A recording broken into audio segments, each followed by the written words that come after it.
क्या लगता है आपको इस बार कौन सी सरकार आने वाली है? मैम मोदी सरकार। क्यों मोदी सरकार क्यों नहीं आएगा मैम? इतना मेहनत कर रहे हैं, क्यों नहीं आएंगे? हारने के लिए मेहनत कर रहे हैं।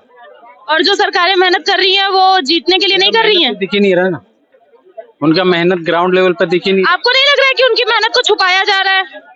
कैसे छुपाया जा रहा है? मीडिया स्वतंत्र है, आप क्यों छुपाओगे?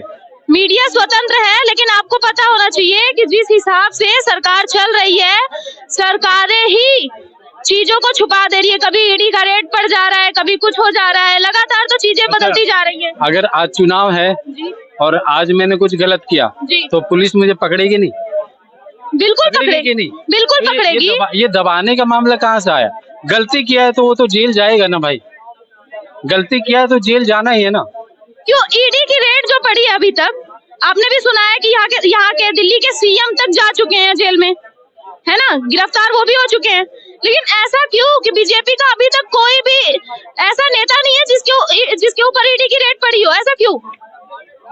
जब कोई घोटाला सामने आएगा या जब कोई रिसर्च, बीजेपी इतनी भी तो साफ सुथरी नहीं है मेरे हिसाब से। तो आप घोटाला निकालो ना मैम, मैं तो आपसे रिक्वेस्ट कर रहा हूँ। कोर्ट में मुकदमा कीजिए ना, घोटाला निकालेंगे ना। मैं आपसे रिक्वेस्ट कर रहा हूँ कि आप बीजेपी का कोई भी घोटाला सामने लाओ, और इनकम टैक्स वाले ना 10% रिवॉर्ड देते हैं।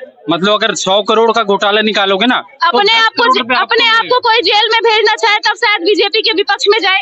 इस समय में तो यही हो गया ना कि बीजेपी के विपक्ष में जो जाएगा उसके ऊपर पड़ेगी ईडी की रेड, हो जाएगा जेल। मैम आप मुझे कोई भी वीडियो ऐसा दिखा दो जिसमें मोदी, योगी या कोई भी बड़े नेता या स्पोक्स पर्सन ये बोल रहा हो कि मीडिया स्वतंत्र नहीं है और मीडिया को दबाया जा रहा, या मीडिया के खिलाफ हम खड़े हो रहे हैं, या मीडिया कल से काम नहीं करेगी। व्यूज गिर जाती है सर। जो भी मीडिया अगर गलती से भी बीजेपी के विपक्ष में गई, उसकी व्यूज अपने आप गिर जाती है, उसको लोग देखना तक पसंद नहीं कर पाते। कुछ इस तरह कर दिया जाता है। आपको इसमें ऐसा कुछ नहीं लगता? मैम इसलिए ना, क्योंकि जनता जाग चुकी है, तो आपके वीडियो कोई क्यों देखेगा? अगर उसमें अच्छा बात नहीं दिख रहा हो तो क्यों देखेगा? क्यों अभी तक केजरीवाल ने दिल्ली में कुछ नहीं किया? दिल्ली में भी तो काफी सुविधाएं है मेरे हिसाब से। इलेक्ट्रिसिटी में कितनी ज्यादा छूट है, लेडीज के लिए बसें फ्री है, मेट्रो दूर का लोग जो सफर करते हैं वो मेट्रो से इतने इजीली और इतने सस्ते में हो जा रहा है, फ्री में इलाज हो रहा है। क्या चाहते हैं? जब शीला दीक्षित जी यहाँ पे थे दिल्ली में, तो क्या इलाज नहीं होता था? क्या एमसीडी का पानी नहीं आता था?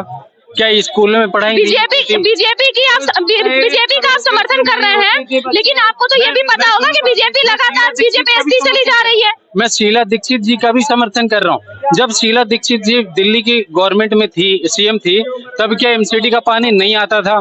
तब स्कूल में पढ़ाई नहीं होती थी? जब हॉस्पिटल क्या बंद होते थे, वहाँ इलाज नहीं होते थे? क्या नहीं होता था? ऐसा मुझे बताओ। पहले के समय में ना एक ही चीज देखने को मिली है कि टीचर स्कूल में तो होता है लेकिन क्लास में नहीं। अभी भी कितने ऐसी सुविधा नहीं मिलती थी। अभी बिल्कुल स्कूल है जिसमें प्रिंसिपल नहीं है। मैम आप न्यूज नहीं देखते क्या? बिल्कुल हम न्यूज देखते हैं, तभी तो आपसे जान रहे हैं। अभी 100 एमसीडी के स्कूलों में प्रिंसिपल नहीं है। आप देखो, पढ़ो किताब। अभी तो आप ही अच्छाई बता रहे हैं बीजेपी की। सुनिए पीएम कौन है? पीएम किसकी सरकार का है? पीएम किसकी सरकार का है? दिल्ली की जनता ने किसको चुना है? पीएम किसकी सरकार का है? पीएम से बड़ा सीएम तो नहीं हो सकता हमारे हिसाब से। दिल्ली की जनता ने किसको चुना है? दिल्ली की जनता ने जिसको भी चुना है, आगे किसको चुनेगा हम तो वो जानना चाह रहे हैं ना। आगे मोदी, आगे क्या? मैडम जी मोदी 400 पार हिला नहीं सकता है मोदी को, समझे? और कुछ मैम कुछ डीप बातें करो। मोदी 400 पार ठीक है, लेकिन और सरकार क्यों नहीं? मोदी ने ऐसा क्या कर दिया जो और सरकारों ने? साल में क्या किया? कुछ नहीं किया। सारे फ्री वाले खाने वाले सारे फेर बदल वाले, जितने भी सारे फेर बदल वाले, कभी इसमें कभी उसमें, हर जगह आए जा रहे हैं, वो तो सब बीजेपी में जुड़ रहे हैं। जब वो एक जगह स्थिर नहीं है तो वो देश को क्या स्थिर रखेंगे? इसके बारे में क्या कहेंगे? बीजेपी वाले भी चले जाते हैं कांग्रेस में, कांग्रेस वाले भी बीजेपी में। अब देख लीजिए, अभी 5 दिन पहले, सुनिए जरा सुनिए, अभी 5 दिन पहले भावना पांडे अभी बसपा में गई, तब से कल बीजेपी में चली गई। मतलब वो भी लगातार फेरबदल कर रही है। ऐसे लोग अगर वापस से बीजेपी में जा रहे हैं तो आपको क्या लगता है कि वो बीजेपी चला पाएगी? इस तरह से चला पाएगी? पत्नी है वो अपना स्वार्थ मतलब सीधा कर रही है। तब सोचिए कि जब अगर स्वार्थ सीधा करने के लिए बीजेपी में जा रहे हैं तो बीजेपी की सरकार कैसी होने इस हिसाब से? बीजेपी सबको अपने में शामिल क्यों कर रही है, आपको पता है? क्यों कर रही है? 404 सीटें लाना बहुत जरूरी है। जब 404 सीटें लाना क्यों जरूरी है, ये भी तो पूछो। 404 सीटें वो ला लेगी, लेकिन जब भ्रष्ट नेता ऐसे ही जो इसमें उसमें करते रहेंगे, ऐसे नेता भरते जाएंगे। ये छोटे जो मंत्री है ना, वो आते जाते रहेंगे, लेकिन जो कोर मेंबर होते हैं ना बीजेपी के, वो कभी इधर उधर नहीं जाते। कभी आपने सुना? आप ये बताइए कि आपने बोला जो चोर नेता होते हैं, ये बताइए कि प्रधानमंत्री जब से मोदी जी सुनिए, मैंने बोला कोर बोला, ओके, लेकिन ठीक है। अच्छा एक मिनट, एक बात बताइए कि पीएम जब से मोदी जी पीएम बने हैं तब से कितनी बार वो प्रेस कॉन्फ्रेंस किए हैं, कितनी बार किए हैं बताइए? बिना कॉन्फ्रेंस करे जनता इतना खुश है तो कॉन्फ्रेंस करने की क्या जरूरत है? बिना कॉन्फ्रेंस के तो पता ही नहीं चलता कि उनके अंदर चल क्या रहा है। वो अंदर कुछ भी खिचड़ी पका दे, बस हमें तो ये समझ में आता है बहुत अच्छा कर दिया। कितनी बार किया था मनमोहन सिंह ने? कितनी बार? वही बात तो मैं बोलने वाले थे। मनमोहन सिंह मैडम जी, मैं बता रहा हूँ, मनमोहन सिंह जी बहुत बार किए थे, मनमोहन सिंह बहुत बार किए थे, लेकिन ये मोदी ना प्रेस कॉन्फ्रेंस करके अपना काम गिनवा नहीं रहे, वो काम कर रहे हैं। हाँ, काम करने में फोकस है, गिनवाने में फोकस नहीं। अच्छा मुझे अभी तक बताओ, पीएम मोदी को लोगों ने 104 गालियां दी हैं, सब काउंटिंग हो रही है,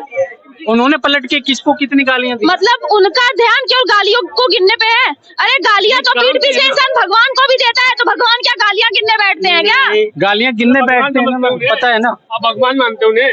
हम भगवान क्यों मानेंगे? अभी बता रहे हो ना भगवान काउंट नहीं करते। इन्होंने बोला कि पीएम गालियां गिन रहे हैं। कौन गिन रहा है? इन्होंने बताया कि पीएम गालियां गिन, गिनते तो अब तक तो हिसाब हो जाता। जिन वही तो इन्होंने बोला कि पीएम गालियां गिन रहे तो हैं। मैं सुनो, पीएम इनका ध्यान सिर्फ गालियां गिनने में है। पीएम गालियां सुने हैं? आप क्या कहना चाहते हो? पीएम गालियां सुने हैं?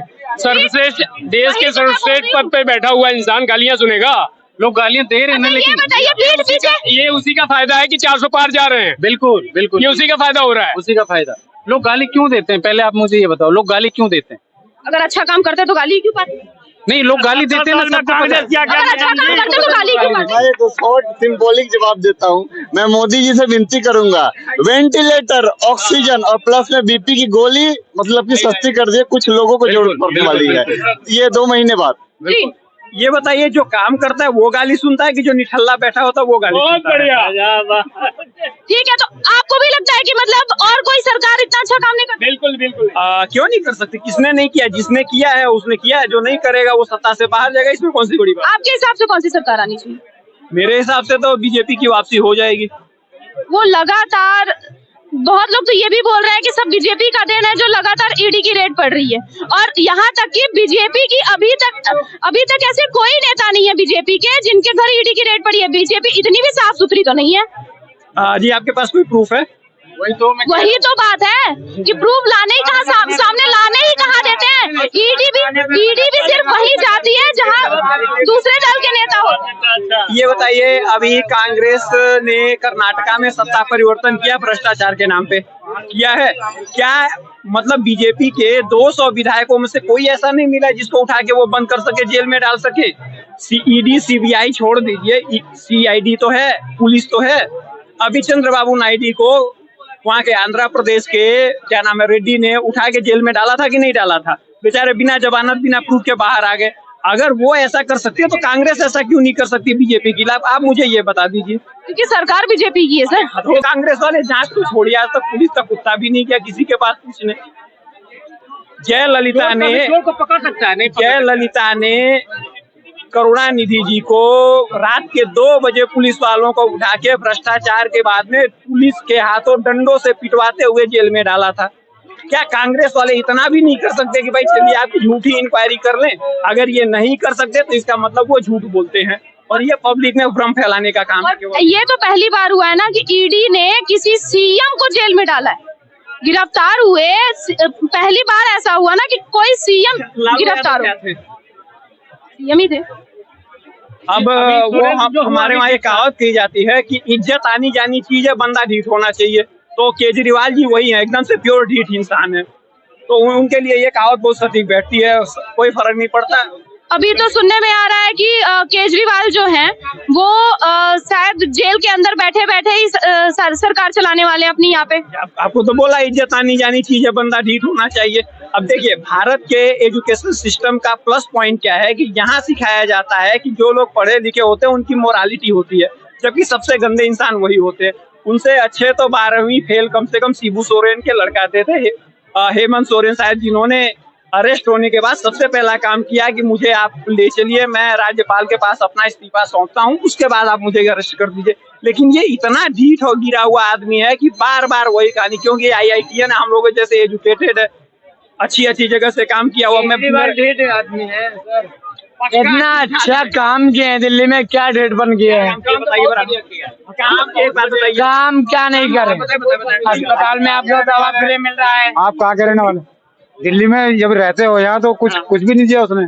वही तो आपसे पूछ रहा हूँ, बताइए। महिलाओं को सारी गाड़ियाँ दे रखी है। कितना बड़ा स्कैम कर रखा है आप ये बताइए। खाली फ्री बसेस चलाने से कुछ नहीं होता है, खाली फ्री बसेस चलाने से थोड़ी ना होता है। देखिए ना कितने करोड़ का उन्होंने स्कैम कर रखा है। मोदी केवल एकमात्र हमारे देश में केवल एकमात्र मोदी जी ही ऐसे व्यक्ति हैं जो कि प्रधानमंत्री बनने के योग्य हैं।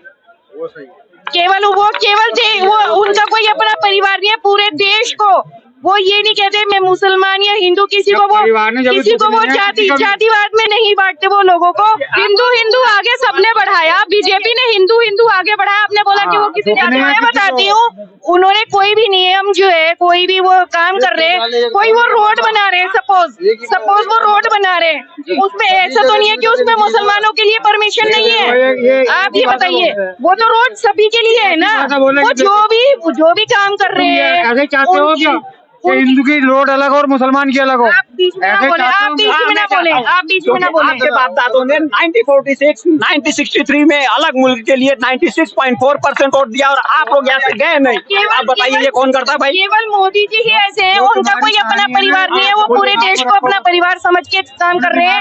और आप बताइए ना, चलिए मैं कहती हूँ एक बात अपने दिमाग में रखो ये बात, मेरी एक बात सुनिए, अगर वो हिंदू के लिए भी काम कर रहे हैं, अरे भैया रहने वाले कहाँ के? दिल्ली के अलावा मेरी बात गोरखपुर से बोलो। हाँ, ये गोरखपुर से हो ना, दिल्ली वाले नहीं हो तुम। आप सुनिए, अगर वो सपोज ये बोल रहे ना वो हिंदू के लिए काम करे, अरे भैया हिंदुस्तान में हिंदू के लिए कोई, अगर वो हिंदू के लिए काम कर रहे तो हम हिंदुस्तान में ना, पाकिस्तान में आप देखो क्या हिंदू की हालत होती है। हिंदुस्तान में हिंदुओं की काम, अगर मोदी जी हिंदू के लिए काम कर रहे हैं तो क्या प्रॉब्लम है? उसको फंड कराया था अमेरिका से। पाकिस्तान में देखो ना, हिंदू का क्या इतना बुरा हाल करा जाता है।